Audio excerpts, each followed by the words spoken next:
মুসলিম দেশ হয়েও যেখানে মধ্যপ্রাচ্যের আরব দেশগুলো ইরানের বিরুদ্ধে ইসরায়েল ও যুক্তরাষ্ট্রকে করছে সাহায্য, সেখানেই এবার অমুসলিম হয়েও ইউরোপের দেশ স্পেন দাঁড়িয়েছে তেহরানের পাশে।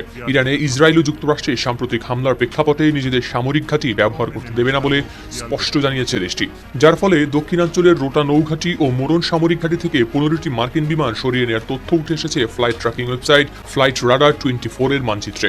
সংবাদ মাধ্যম রয়টার্স ও আল জাজিরার প্রতিবেদনে প্রকাশ পেয়েছে এ তথ্য।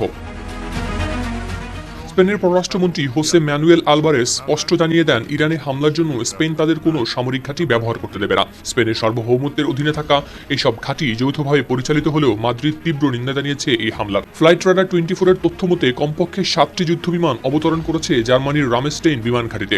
এগুলোর মধ্যে বেশিরভাগই ছিল আকাশে জ্বালানি সরবরাহের কাজে নিয়োজিত বোয়িং KC-135 স্ট্র্যাটো ট্যাঙ্কার। স্পেনের সম্প্রচার মাধ্যম টেলিসিঙ্কোকে দেওয়া সাক্ষাৎকারে আলবারেস বলেন, এই অভিযানে স্পেনের ঘাঁটি ব্যবহার করা হচ্ছে না। জাতিসংঘের সনদের বাইরে বা যুক্তরাষ্ট্রের সঙ্গে চুক্তির বাইরে কোনো কাজে এসব ঘাঁটি ব্যবহারের অনুমতি দেওয়া হবে না।